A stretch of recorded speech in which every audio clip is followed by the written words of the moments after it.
contrary of remorse is not pride, but quiet. The Hands Learn the City, 1867. Chapter 1. First Reconnaissance of the City. Cold it was, and of a temper that would, were it permitted, enter the sleeves and take up residence in the bones. Yet the streets, laid out like channels in a drained marsh, suffered it without complaint. One stepped not so much into the city as one was, methodically and without flourish, put on by it. For the fog, that ancient priest of London, administered its grey benediction, and the wind, scribe that it is, scratched a lean script across gutter and lintel and glass.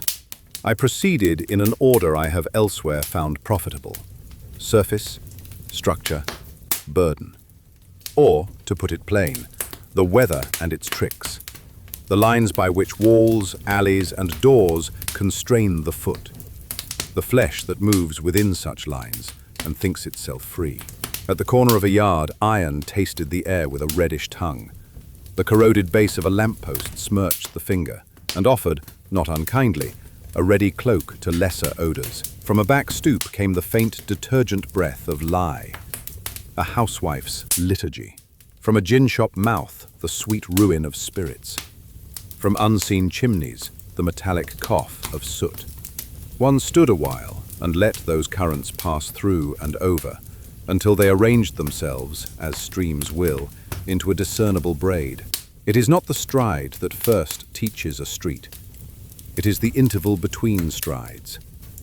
A window displayed a knife, gaudy hilt, vain polish, whose blade reflected nothing but the fatigue of the glass itself. Such trifles are instructive.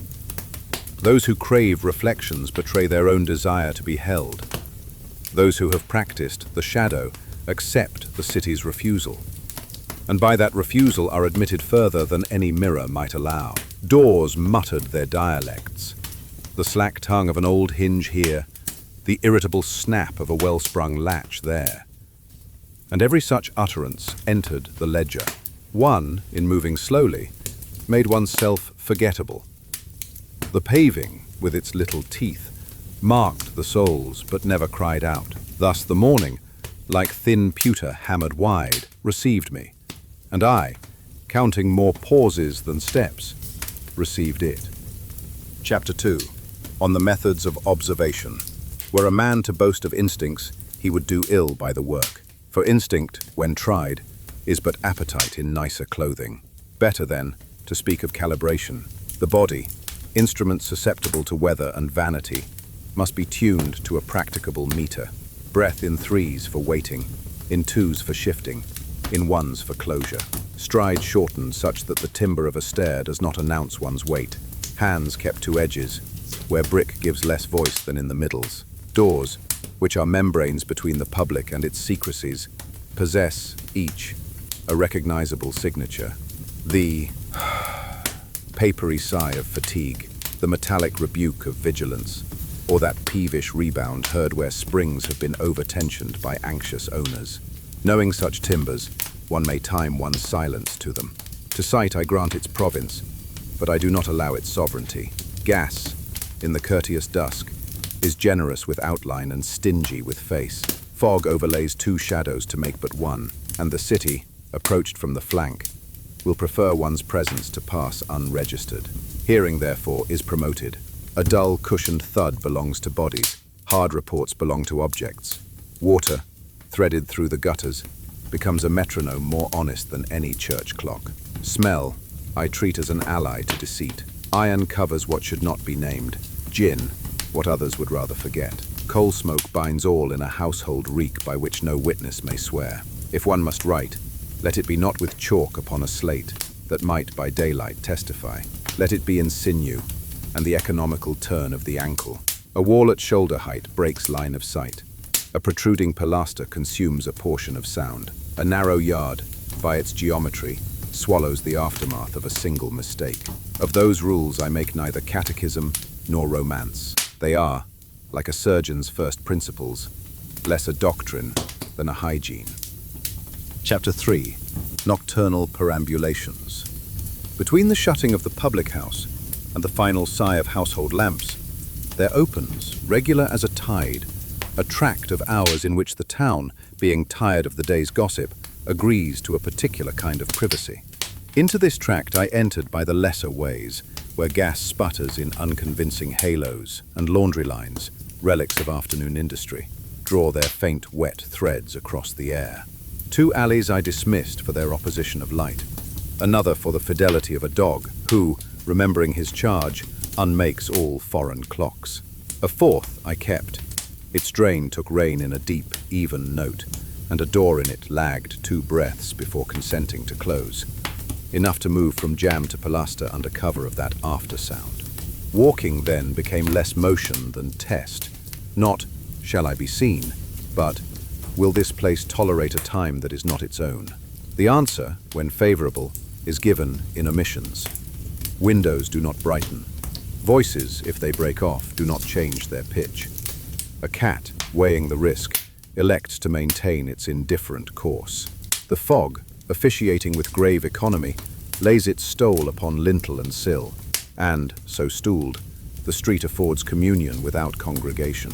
One's feet, acquainted with the little teeth of curb and cobble, recite their rosary without devotion, and the city, finding no provocation, returns what I require of it.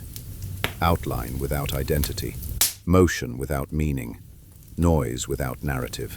Here and there the wind, ink still in its nib, wrote a corrective line across my cheek, as if to remind me that unconsidered warmth is the enemy of steady work.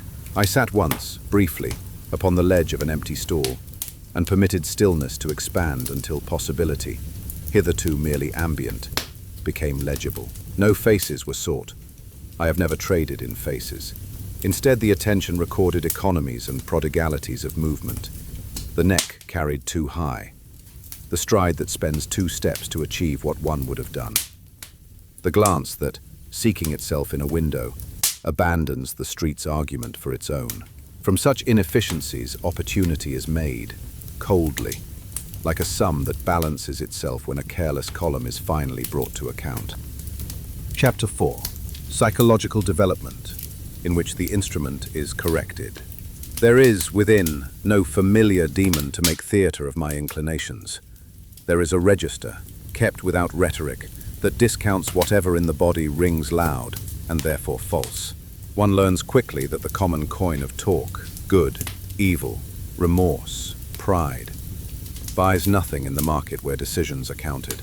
Heat in any of those denominations is a tax upon the hand, and the hand, to be accurate, must be tax-free. Coldness, properly applied, is not a cruelty but a tool. Laid to the wrist, it steadies. Held to the brow, it regularizes perception. Kept in the mouth, it restrains the sloppy speech with which men excuse themselves from geometry. In earlier days, I made a small idol of chance, imagining that its caprices governed such nights as these. Tonight I know better. What is called chance is most often a misprision of pattern. Doors have their after-sounds, gutters their depth of tone, stair strings their frailties, habits their grooves, and when one has learned to read those grooves, one must banish the narrative satisfactions that, while pleasing, missed one's instrument. Thus I have ceased to say hunt, for that word admits a savagery that muddles the ear. I say rather selection, or when the city itself dictates, correction. It is an ugly word, I grant you, but ugliness is sometimes the least sentimental form of truth. The so-called second within me, who once required announcing, has grown less a companion than a function distributed through muscle and breath. He speaks, when he speaks at all, by withdrawing tremor. He counts, and the counting is mine without being mine. Were he to leave me, he would leave no vacancy, only a mild disorder in the meter by which I prefer to proceed. Sharpness is a decision. Decision is an abstention from clutter. Clutter is the mother of error. Chapter 5. Systematization of the field.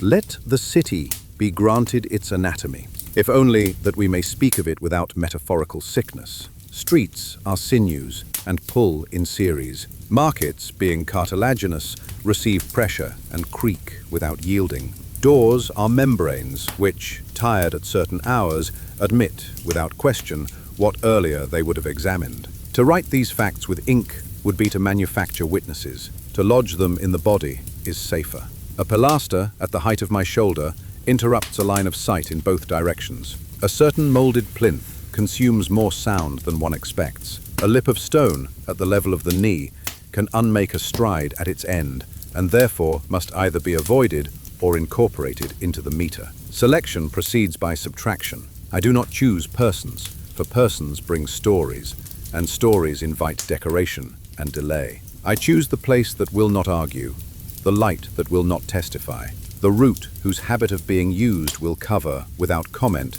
my own use of it thereafter. From the people who come and go, I require only that they offer me their inefficiencies, a bottle where a hand should be, a parcel that shifts the balance, a gaze frittered upon guilt. I add nothing to them, nor take I anything that would remain as property. For property, retained, is a proclamation, and proclamations build audiences, and audiences ruin work. Ritual I forbid myself, except where the work itself prescribes repetition. To repeat without purpose is to leave grooves. To leave grooves is to publish oneself to the stones. The horror in which penny papers trade has teeth and a scream. Mine has neither. It is the silence that persists after a correction, the swift reoccupation of a geometry briefly disturbed. Water resumes, brick is satisfied. The air, relieved of a confusion, folds down again to its proper thickness. One asks no applause of physics. Physics, for its part, withholds all pity. Chapter 6. First applications without operative detail. There presented tonight a yard between a house of drink and a tradesman's back entrance, wherein the door latch, by known custom, lagged 2 breaths before it consented to the hook, and the gutter, taking the day's relics of rain, gave a pitch so regular that the lungs fell into compliance. 2 offers were refused at once, one for backlight that would have carved a face in declaration, one for the unwavering conscience of a dog. The third remained, a figure whose carriage betrayed it, head high, attention dissolving upon trifles, the very gait extravagant of steps. I placed myself not athwart a path, for obstruction begins a story, but along the margin that the yard, jealous of its centre, prefers not to notice. The place, being tolerant of foreign time, withheld the second look by which men announce alarm. There followed, no heroics, no penance, a conclusion as plain as the writing of an upturned stool. I record neither instrument nor gesture. There is no art in such recital and much risk. Let it be sufficient that a single, dull report was made, which the angles of the yard absorbed as a well-built room absorbs the slam of an inner door. That iron, speaking first, was at once washed mute by water. That the eye of a curtain, having thought to rouse, thought better. I withdrew at the pace appropriate to the margin I had used. Margins are stores, they are not dwellings. Pulse remained in its figure, 3, 2, 1. Breath in its rule. Coldness does not lie. Chapter 7. Self-observation and Coda. It may be asked, by whom I do not venture to suppose, why I set any of this down, seeing that words are mirrors, and mirrors are covenants that bind a face to an act. I answer that I write not to possess, but to purge. That narrative, paired to method, removes from the hand those timidities with which the century perfumes itself. That what remains, when metaphor has served its draught and is dismissed, is a style of attention, and not a program of deed. Where I have allowed figure, let it serve hygiene. Chalk is a blade without blood. Fog is a priest who absolves by omission. Water is an honest metronome. I keep the first person, that I may forbid the entrance of those choruses by which the public instructs a man how to feel about his own capacities. The second within me, which once clamoured for a name, has dissolved into the business it administers. If I lift my hand, he ends. If I resume, he returns. Thus our treaty. I neither justify nor repent. The contrary of remorse is not pride, but quiet. If the city tonight accepted 2 corrections, it may have been but 1. Numbers indulge the anxious. The stone now keeps its counsel, and the channel, having carried what was offered, denies all excess. Tomorrow I shall extend the map that is not a map. New yards, whose geometries I have only guessed. Other gutters, to be tuned by ear. Fresh membranes, tired at other hours. I will rotate my stores upon the edges, lest any place begin to recognize my appetite as its own. Love is not the relation, use is. And when the pattern has learned me so completely that the work would, by habit, proceed without vigilance, I shall desist, not in penitence, which is theatrical, but in that arithmetic by which one ceases when the sum is clean. Sharpness is a decision. Patience passes sentence. Silence seals it. Ah. I trust you enjoyed this glimpse into a most curious diary. If so, leave behind a small token of your delight with a like, and do consider joining our circle by subscribing. And remember, ring the little bell, and you shall be the very first to know when another diary or a fresh entry emerges from the shadows. And if a whisper stirs in your mind, a thought, a riddle, perhaps a name of someone whose secrets you would dare to uncover, leave it for me below. I read them one by one. And who knows, your wish may guide my hand to the very next diary I choose from my collection.